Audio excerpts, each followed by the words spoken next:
1 জানুয়ারির পিকনিকের ভিডিওটা ছাড়তে অনেকটা লেট হয়ে গেল। আমি কদিন একটু ব্যস্ত থাকায় আর এডিট করা হয়ে ওঠেনি। তো যাই হোক, সেদিন সন্ধ্যাবেলা প্রথমে আসলাম মানিদের দোকানে। ওখানে সবাই মিলে একসাথে বাজার করে সোজা চলে গেলাম মামাবাড়িতে। তো এই হচ্ছে আমাদের আজকে পিকনিকের সমস্ত বাজার। আর দিনমার থেকে নিয়ে নিয়েছি আমরা সমস্ত রকমের বাসন। আর এখানে আমরা বসে বসে একটু হাসাহাসি করছিলাম। আর মানিকে দেখো কেকটা নিয়ে কিরমভাবে পোজ দিচ্ছিল।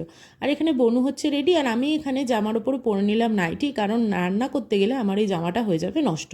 পিকনিকের পুরো সেট আপটাই করা হয়েছিল মামাবাড়ির ফ্ল্যাটের ছাদে। তো এখানে মামা, ভাই, রিকি তিনজনে মিলে সমস্ত কিছু গুছিয়ে নিয়ে ছাদে চলে এসছে। আর এখানে মামা গ্যাসটা সেট করে দিচ্ছিল, বক্সও লাগানো হয়ে গেছিলো, আর সবাই এখানে নিজেদের মতো করে আনন্দও করছিল। আর সাথে সাথে কাজও করছিল। সবাই এখানে কাটাকাটি করে সব কিছু আমার হাতের কাছে গুছিয়ে দিচ্ছিল।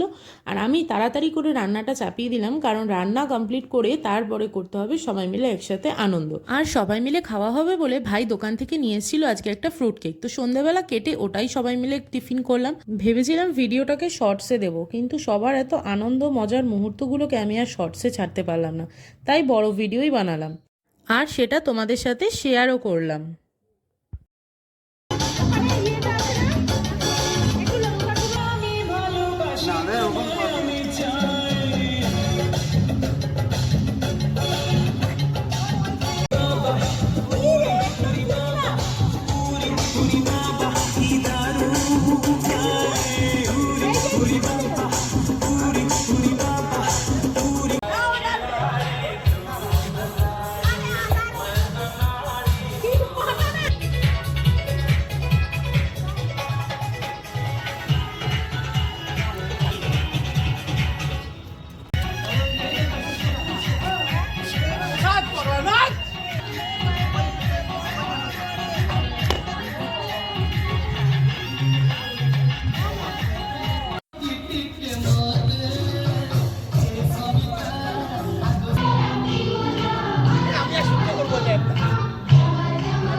তো সব আনন্দের শেষে এখন খাওয়া দাওয়া করার পালা, কারণ অনেক রাত হয়ে গেছিলো। তো আজকে মেনুতে ছিল ডিম দিয়ে আলু দিয়ে বিরিয়ানি, চিকেন কষা, আর তার সাথে ছিল স্যালাড। আজকের পিকনিকের এটাই ছিল একদম সিম্পল মেনু।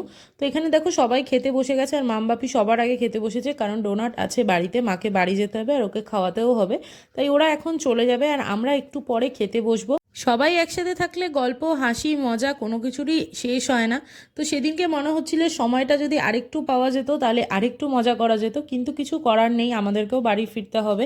লাস্ট আমরা বাকি ছিলাম, আমরাও খাওয়া দাওয়া কমপ্লিট করে সমস্ত কিছু গুছিয়ে দিয়ে এবার আমি আর কি বেরিয়ে পড়েছি, কারণ বাড়ি যেতে হবে। অনেক রাত হয়ে গেছিলো, প্রায় 12:30 একটা বেজে গেছিলো। যদিও আমরা যাব যাদবপুরের বাড়িতে, তাও তাড়াতাড়ি করে বেরিয়ে পড়লাম।